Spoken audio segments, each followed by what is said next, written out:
نبی اکرم صلی اللہ علیہ وسلم کی بات اور آپ کا ذکر آپ صلی اللہ علیہ وسلم کی محنت سے پہلے ہی لوگوں کے درمیان پہنچا۔ آپ صلی اللہ علیہ وسلم کو آتے جاتے دیکھتے تو غصے اور انتقام کی نظر سے یوں دیکھتے کہ گویا کھا جائیں گے، اور حقارت آمیز لہجے میں کہتے یہی ہے جو تمہارے داؤں پر انگلی اٹھاتا ہے۔ یہی کمزور صحابہ کو دیکھتے تو کہتے کہ یہ لو تمہارے پاس زمین کے بادشاہ آ گئے، ارے یہی ہے جن پر اللہ نے ہم سب کو چھوڑ کر احسان کر دیا۔ ہمیں پتا ہے، ہم جانتے ہیں کہ جو یہ باتیں کرتے ہیں نا، ان کی وجہ سے آپ کا سینہ تنگ ہوتا ہے، آپ تکلیف اور گھٹن محسوس کرتے ہیں۔ اب یہ جو استہزاء ہوتا ہے یا ہنسی اڑائی جاتی ہے، کدھر سے ہوتی ہے؟ زبان سے ہوتی ہے، زبان سے۔ اور زبان سے جو زخم لگایا جائے نا، وہ ہاتھ اور ہتھیار سے لگائے گئے زخم کے بالمقابل زیادہ کاری ہوتا ہے۔ علم الانسان ما لم يعلم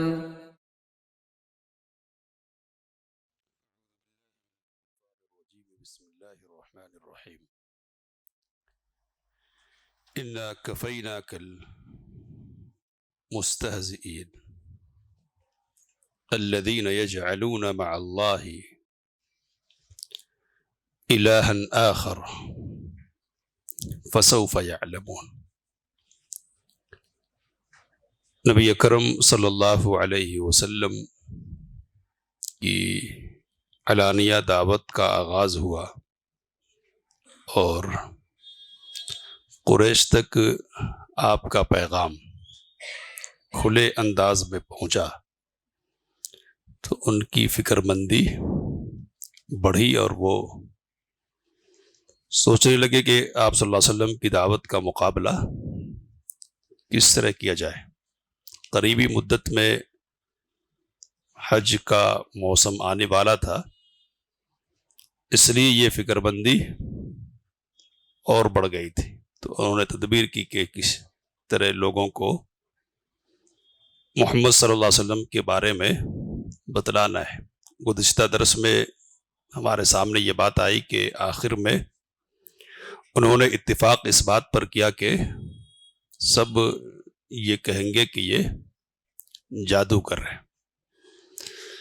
تو اس تدبیر اور پلاننگ کے تحت حج کے لیے آنے والے لوگوں کے راستوں پر ان کے لوگ بیٹھ گئے، جو بھی قافلہ گزرتا، آدمی کا گزرنا ہوتا، تو ہر ایک سے یہ کہتے کہ ایک شخص ہے جو الگ ہو گیا ہے اور اس کا معاملہ خراب ہے، اس لیے اس کے قریب نہیں جانا۔ پچھلے درس میں یہ بات آپ کے سامنے آئی ہے کہ یہ تو تدبیر ان کی تھی، لیکن اس تدبیر کا فائدہ اسلام کی دعوت کو ہوا، اس طور پر کہ نبی اکرم صلی اللہ علیہ وسلم کی بات اور آپ کا ذکر آپ صلی اللہ علیہ وسلم کی محنت سے پہلے ہی لوگوں کے درمیان پہنچ گیا۔ لوگ آپ کے بارے میں جان گئے، وہ لوگ بھی جان گئے جو آپ کے بارے میں ابھی جانتے نہ تھے، تو اس طرح سے آپ کی دعوت کو پھیلنے کے مواقع ہی اس سے پیدا ہو گئے۔ مولانا صفی الرحمن مبارک پوری رحمۃ اللہ علیہ کہتے ہیں کہ اس طرح اس حج سے جب حجاج واپس ہوئے تو پورے عرب میں نبی صلی اللہ علیہ وسلم کا چرچا پھیل گیا۔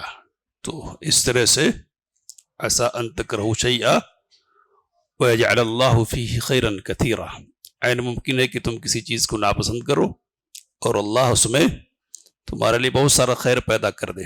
تو اس طرح کا معاملہ ہو گیا نبی اکرم صلی اللہ علیہ وسلم کے ساتھ۔ آگے مولانا صفی الرحمن مبارک پوری کہتے ہیں کہ حج کے بعد جب قریش اپنے گھروں کو واپس آ کر مطمئن ہو چکے تو انہوں نے اس مسئلے کے مکمل حل کی طرف توجہ دی اور غور و فکر اور باہمی رائے مشورے سے کئی تدبیریں طے کی، جن کے متعلق ان کا اندازہ تھا کہ ان سے اسلامی دعوت کا کام تمام کیا جا سکتا ہے۔ وہ کون سی تدبیریں تھیں؟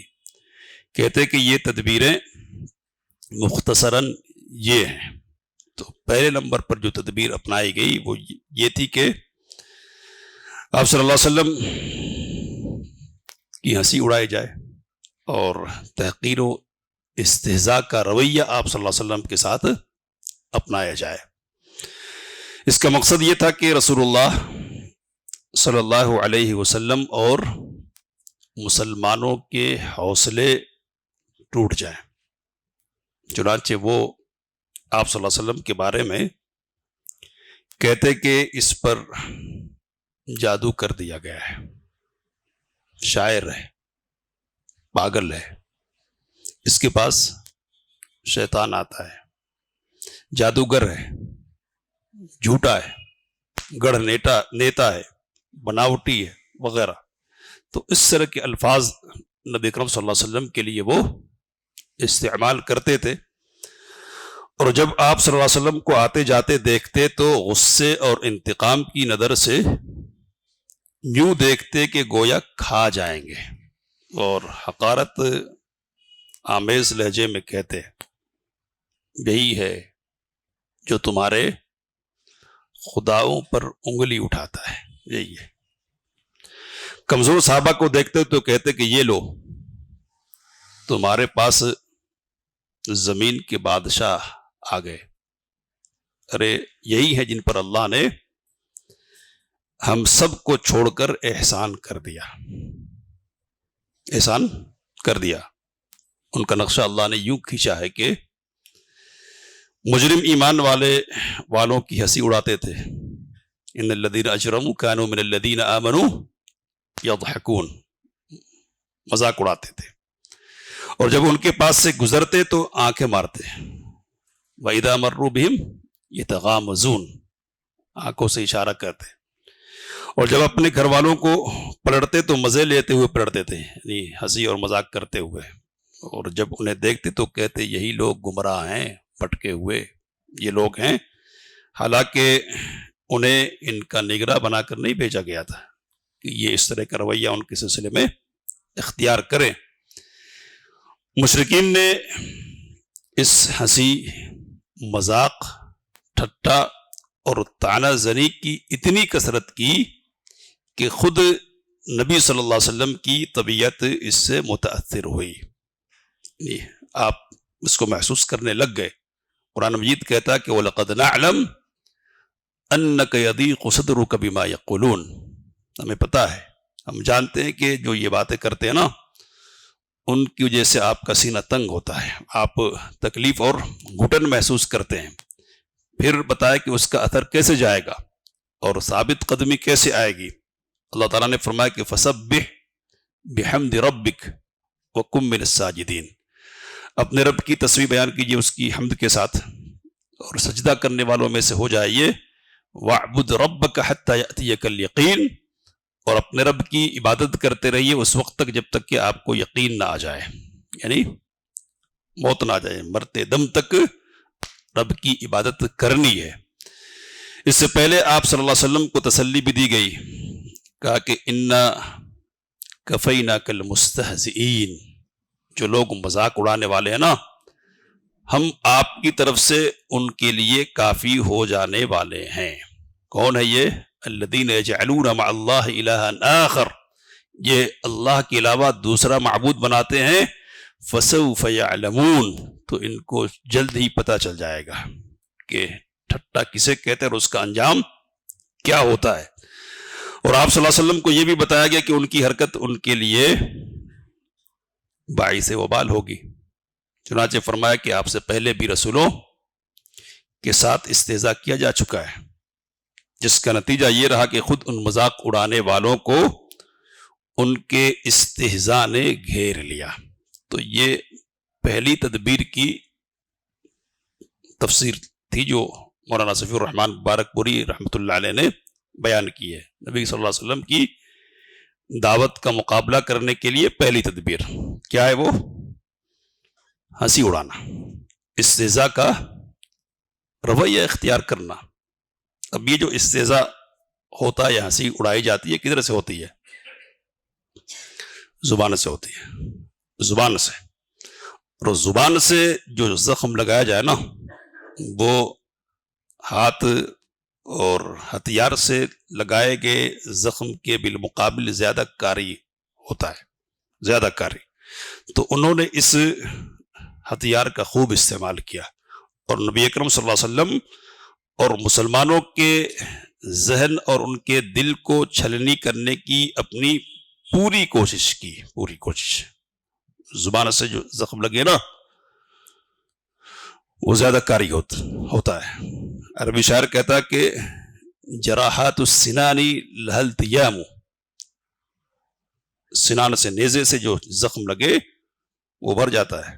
ولا یلتام ما جرح اللسان، لیکن زبان سے جو زخم لگایا جائے نا وہ بھرتا نہیں جلدی، وہ رہتا ہے. نبی اکرم صلی اللہ علیہ وسلم صبر کرنے والے تھے، آپ کا سینہ مضبوط تھا، اللہ نے مضبوط بنایا تھا، لیکن اس کے باوجود آپ محسوس کرتے تھے ان باتوں کو. اور اس سے پہلے بات آپ کے سامنے آئی ہے کہ ایک معاشرہ ہے، وہ معاشرہ کہ جہاں آپ صلی اللہ علیہ وسلم کے ساتھ عزت کا معاملہ کیا جاتا ہے، جہاں احترام کی نظروں سے آپ کو دیکھا جاتا ہے، اس معاشرے میں اگر اس طرح کی حرکت آپ کے ساتھ کی جائے تو ظاہر سی بات ہے محسوس کریں گے. اور آپ نے تعجب کا اظہار کیا تھا نا، کب؟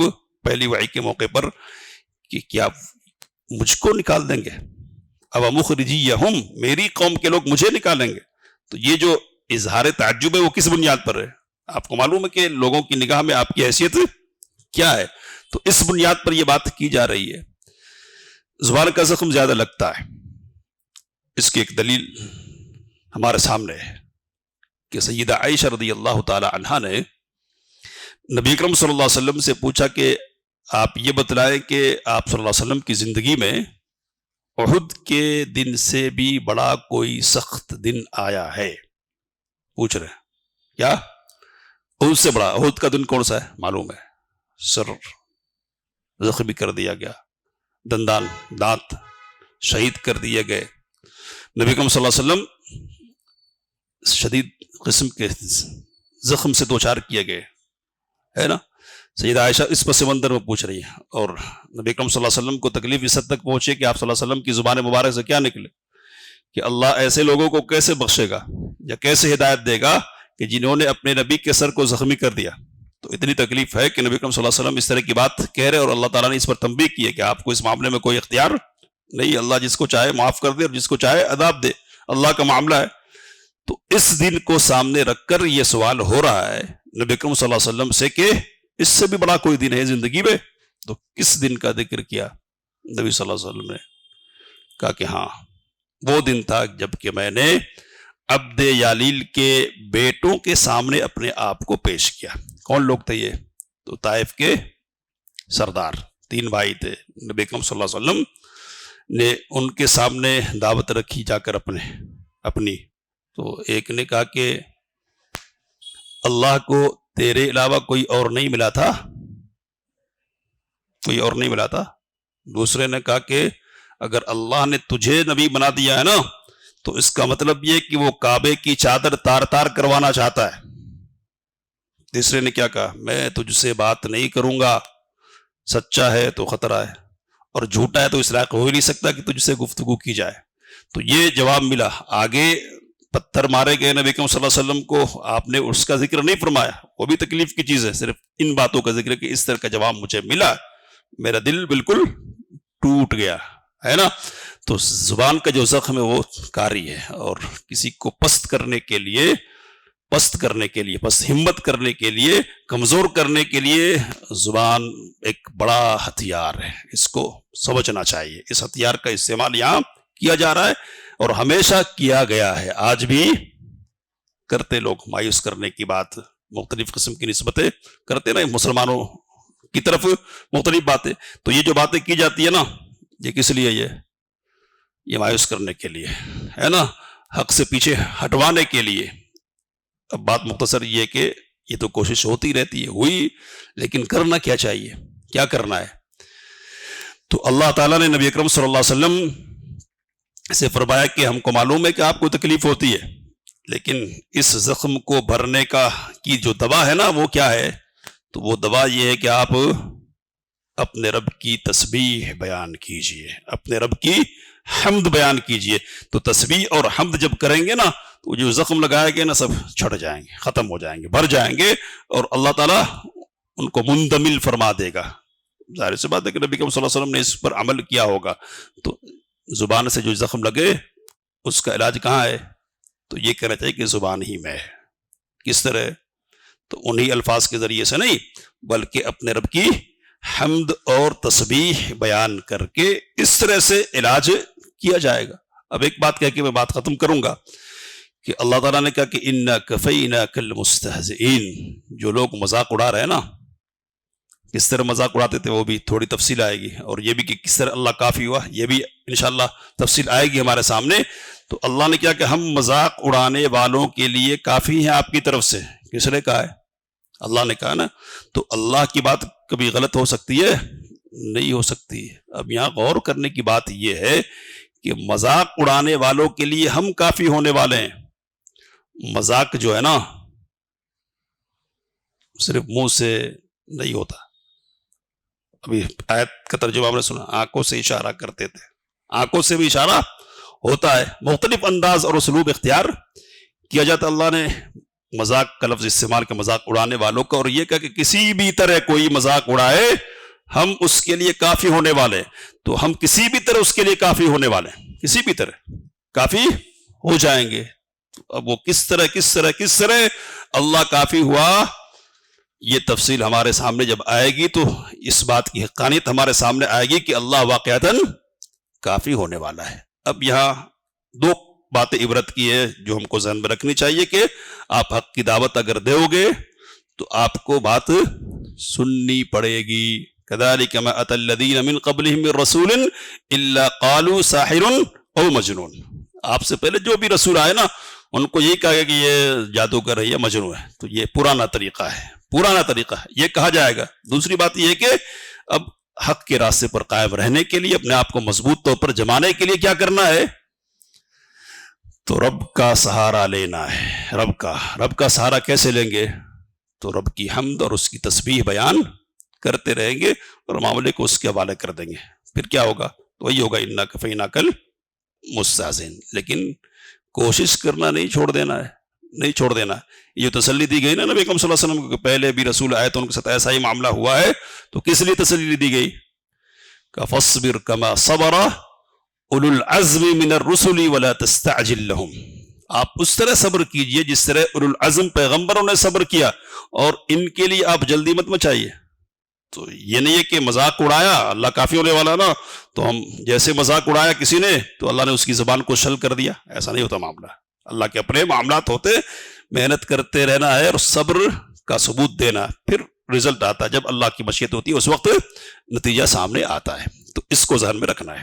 اللہ سے دعا کی باتوں کو سمجھنے اس کام لینے کی توفیق مت فرمائے۔ آمین وآخر دعوانا علم الإنسان ما لم يعلم